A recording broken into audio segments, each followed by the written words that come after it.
Pernah nggak sih Anda coba buka tutup botol selai yang macet banget, terus disiram air panas, langsung bisa kebuka? Nah, itu bukan sulap, itu fisika murni lagi beraksi. Dan dalam beberapa menit ke depan, kita bakal kupas tuntas fenomena keren ini, yaitu pemuaian. Yuk, kita mulai? Kita mulai dari teka-teki yang mungkin sering Anda lihat tapi nggak terlalu dipikirin.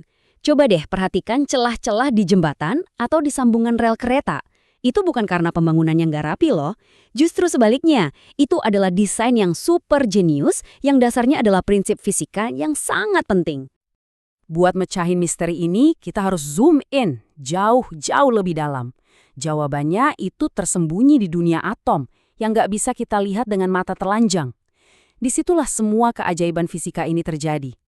Nah, inilah inti dari semuanya, kehidupan rahasia para atom. Disinilah semua proses pemuaian itu berawal. Dan kuncinya cuma satu kata, getaran. Atau, kalau mau lebih asyik, kita sebut saja atom-atom ini lagi bergoyang. Konsep dasarnya itu sebenarnya sederhana banget. Coba bayangin gini, panas itu kan energi ya. Nah, waktu kita kasih energi ke sebuah benda, setiap atom di dalamnya jadi kayak dapat suntikan semangat. Mereka mulai bergetar atau bergoyang, lebih cepat dan lebih heboh. Persis kayak orang di lantai dansa yang penuh sesak. Kalau musiknya makin kencang dan semua orang mulai goyang lebih liar, mereka pasti butuh ruang lebih kan? Nah, atom juga gitu. Hasilnya, keseluruhan benda itu jadi membesar alias memuai. Oke, biar nggak ngawang-ngawang, kita coba bikin ini jadi lebih nyata. Kita mulai dari jenis pemuaian yang paling simpel dulu. Gimana caranya sebuah benda jadi tambah panjang kalau dipanaskan? Kita sebut ini pemuaian linier atau pemuaian satu dimensi. Nah, ini dia resep rahasianya. Tenang, jangan takut lihat rumusnya. Ini logikanya gampang banget kok. Perubahan panjang atau delta L itu pada dasarnya cuma hasil dari tiga hal. Pertama, seberapa panjang benda itu awalnya atau L0. Kedua, karakter bahannya, seberapa gampang dia memuai yang kita sebut alfa. Dan yang ketiga tentu aja seberapa besar perubahan suhunya atau delta T. Jadi gampangnya gini, ini tuh kayak resep masak. Anda ambil panjang awal bendanya, terus Anda lihat kepribadian materialnya lewat si alfa ini, dan terakhir tinggal dikalikan sama seberapa panas suhunya berubah. Hasilnya, Anda bakal tahu persis berapa milimeter atau sentimeter benda itu akan melar. Simpel kan? Oke, saatnya kita tes resep tadi, pakai contoh beneran. Kita punya batang aluminium, panjangnya 2 meter. Terus, kita panaskan sampai suhunya naik 50 derajat Celcius. Pertanyaannya, seberapa panjang dia bakal melar? Dan jawabannya adalah 2,5 mm. Mungkin kedengarannya kecil ya. Tunggu dulu. Coba bayangin kalau ini bukan batang 2 meter, tapi jembatan sepanjang 2 kilometer. Pertambangan panjangnya bisa sampai 2,5 m/t/r. Tiba-tiba celah kecil di jembatan tadi jadi sangat masuk akal kan? Nah, ini bagian yang krusial. Nggak semua bahan punya kepribadian yang sama dalam hal pemuaian. Lihat deh di tabel ini, aluminium itu jauh lebih ekspansif daripada besi.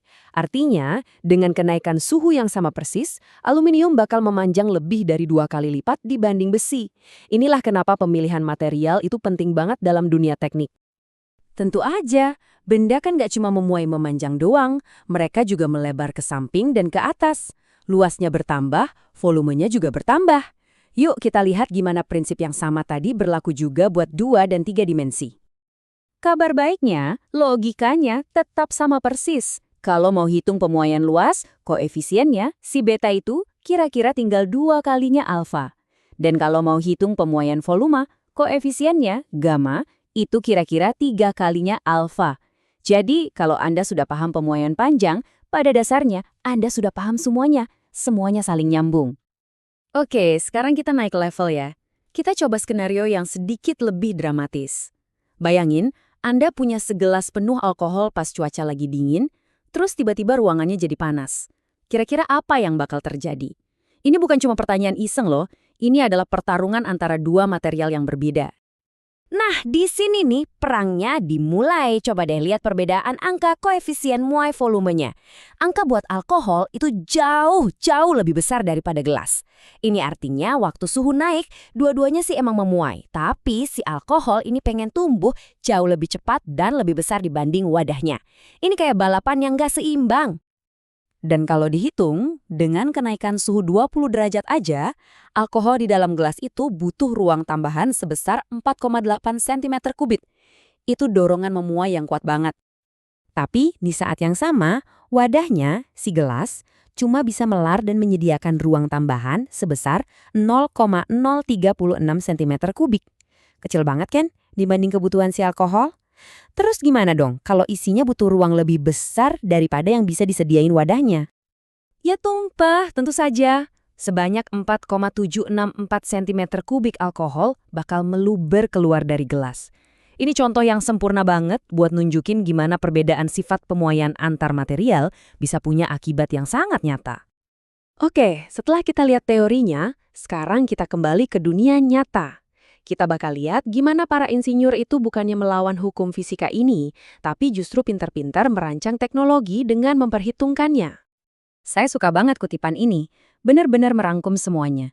Memahami cara kerja alam semesta, dalam hal ini pemuaian karena panas, adalah kunci untuk bisa membangun struktur yang kuat, aman, dan awet. Dan sekarang, semuanya jadi masuk akal kan? Celah di jembatan tadi, kabel listrik yang sengaja dibikin kendor biar nggak putus waktu menyusut pas musim dingin, bahkan termometer raksa jadul yang kerjanya cuma karena cairan di dalamnya memuai saat panas. Prinsip ini ada di mana-mana, bekerja diam-diam di sekitar kita. Jadi, pelajaran utamanya adalah pemuaian termal itu bukan masalah yang harus dihindari, justru sebaliknya. Ini adalah sebuah fakta alam yang harus diperhitungkan dalam setiap desain. Dengan memahaminya, kita bisa membangun apa saja dari jembatan raksasa sampai termometer sederhana supaya bisa berfungsi dengan baik di dunia yang suhunya selalu berubah-ubah.